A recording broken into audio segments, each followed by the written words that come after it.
जय माता दी दोस्तों, कैसे हैं आप सब। चलिए शुरू करते हैं आज की कहानी। बहू ये तुम्हारा ससुराल है। शादी के बाद यह पहली दिवाली। वेदिका बहुत खुश थी। उसे तो बचपन से ही वैसे भी दिवाली का त्यौहार बहुत पसंद था। पटाखों का शौक तो नहीं था, पर रंग बिरंगी रोशनी से सजी हुई दिवाली और ढेर सारी मिठाइयाँ। मीठे की शौकीन तो वह बहुत थी, और दिवाली ऐसा त्यौहार था जहाँ कई तरह की मिठाइयाँ खाने को मिल जाती थी। वेदिका का ससुराल संयुक्त परिवार है। घर में सास ससुर, दो बड़े जेठ जेठानी, उनके दो दो बच्चे, पति और खुद वेदिका। जब इतने लोग परिवार में हों तो रौनक तो लगेगी ही। ऐसा ही माहौल वेदिका के ससुराल में था। मिठाइयों की तैयारियां भी 2-3 दिन पहले से ही शुरू हो गई थी। एक तो घर की इतनी मिठाइयाँ, ऊपर से आने जाने वाले लोग भी मिठाइयों के डिब्बे दे रहे थे। खुद वेदिका के मायके से काफ़ी सारी मिठाई आ गई, जिसे देख देख कर उसका मन ललचाने लगा। पर यह क्या, सासू माँ ने सारी मिठाइयाँ एक तरफ रख दी और घर के बच्चों को और पुरुषों को मिठाइयाँ खाने को दे दी। यहाँ तक कि आए गए मेहमानों को भी मिठाइयाँ खाने को मिली, और उनके साथ सासू माँ ने खुद अपना मुंह मीठा कर लिया। लेकिन मजाल है बहुओं को खाने को दी हूँ।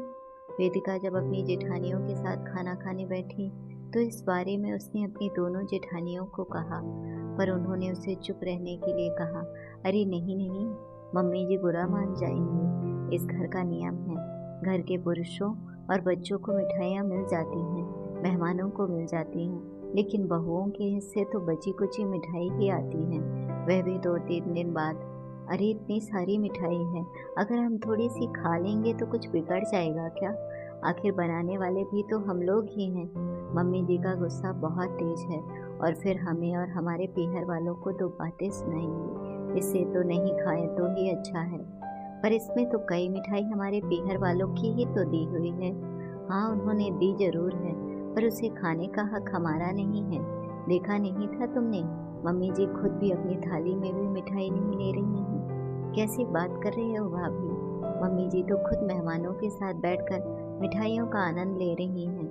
अब खाना खाते समय थाली में मिठाई नहीं ले रही तो क्या फर्क पड़ गया। उन्होंने तो मिठाई खा ली और हमें एक टुकड़ा मिठाई का नहीं दिया। यह भी कोई बात हुई भला। तो क्या आप दिवाली पर मिठाई नहीं खाते हो। खाते हैं, हमारे पतियों की बदौलत, क्योंकि वो एक मिठाई का डब्बा लाकर चुपचाप कमरे में रख देते हैं, जिसे हम अपने कमरे में ही खा लेते हैं। पर यह तो गलत है ना भाभी, हमें अपने ही घर में चोरी छुप कर खाना पड़ रहा है। बुरा तो बहुत लगता है, पर क्या करें, जो इंसान समझना ही नहीं चाहता उसका क्या कर सकते हैं। दोनों जेठानी ने अपने अस्त्र टालते हुए कहा। इतनी देर में वेदिका के पति साहिल का दोस्त और उसकी पत्नी उनसे मिलने आए। उन्होंने वेदिका को अपने पास ही बिठा लिया। सास ससुर सब वहीं बैठे हुए थे।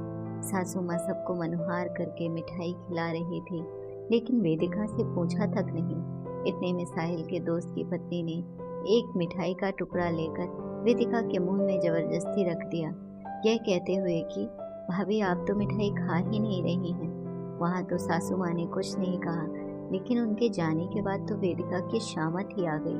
क्या जरूरत थी तुम्हें वह मिठाई खाने की, मना नहीं कर सकती थी। पर मम्मी जी, मेरी गलती कहाँ है। भाभी जी ने जबरदस्ती मिठाई का टुकड़ा मेरे मुंह में डाल दिया। अच्छा, उसने मिठाई का टुकड़ा मुंह में डाल दिया और तुमने चुपचाप खा लिया। बहू यह मत भूलो कि यह तुम्हारा ससुराल है। ससुराल के अपने कायदे होते हैं। अब खड़ी खड़ी देख क्या रही हो, जाओ अंदर, आगे से ध्यान रखना। सासू माँ की बात सुनकर उसकी आंखों में आंसू आ गए और वह चुपचाप कमरे में आ गई। पर उसे दुख इस बात का था कि घर में किसी ने भी उसका पक्ष नहीं लिया। आखिर एक मिठाई का टुकड़ा ही तो था, जिसके पीछे इतना सुना दिया। शाम को सासू माँ के मायके वाले उनसे मिलने आए तो उनका खाना परोसा गया, साथ में मिठाइयाँ भी। सासू माँ भी साथ में खाना खाने बैठी और खाना वेदिका ही परोस रही थी।